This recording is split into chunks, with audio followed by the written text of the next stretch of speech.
quote unquote own property, you don't own property.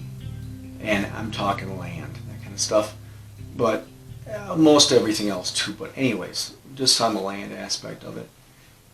Think about this. So let's say you have had property that's been in your family for 100 years, 200 years, or property that you've had for a year, or 5 years, 10 years. It doesn't matter.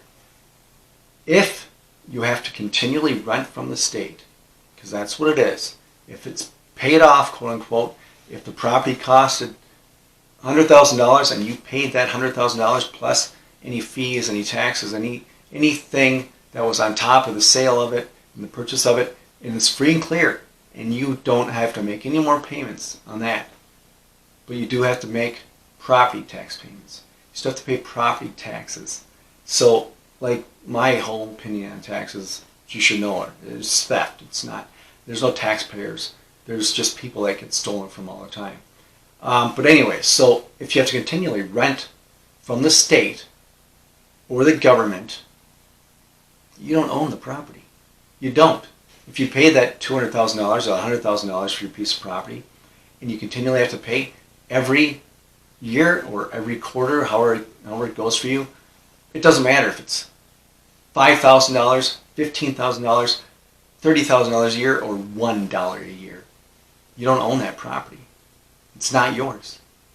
Because if you stop paying that property, what happens? It gets taken away.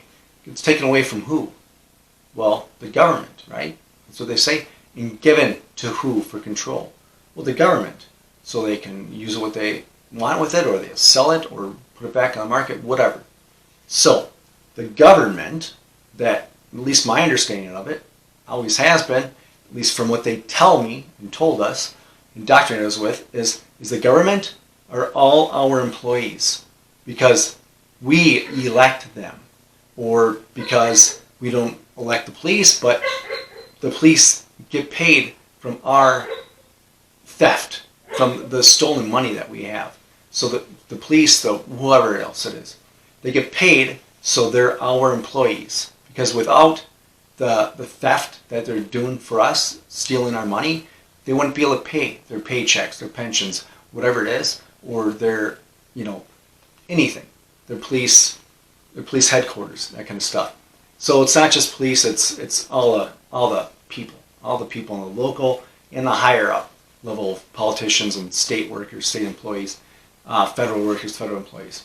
So they're supposedly our employee. So I know that's a little long-winded, but they're supposedly our employees. So if we stop paying our taxes, we stop letting them steal from us this thing that they call property taxes, then they'll come take our land. They will come take our land. So our employees supposedly will come take our land, and then it goes to our employees to do what they will with it, whether that's keep it, or that's sell it, or whatever.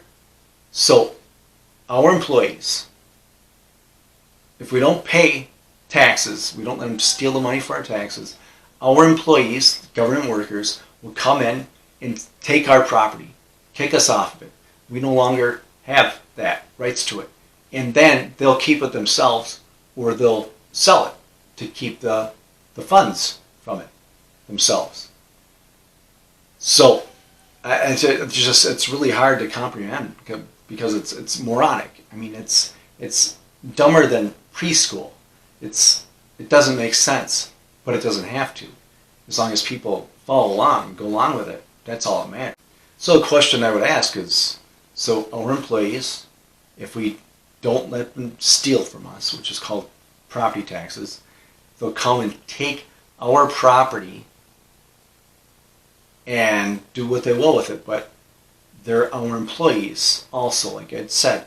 So why do they get my property, your property, anyone else's property at all to do what they will with? Because you didn't pay extortion fees. And that's all it is. It's just I have nothing more to say about this. It's moronic on its face, and it's moronic at its base. But anyways, that's a quick video. That's all I have to say. As always, thanks for watching. Like, share, subscribe, and stay vigilant for yourself. Thanks.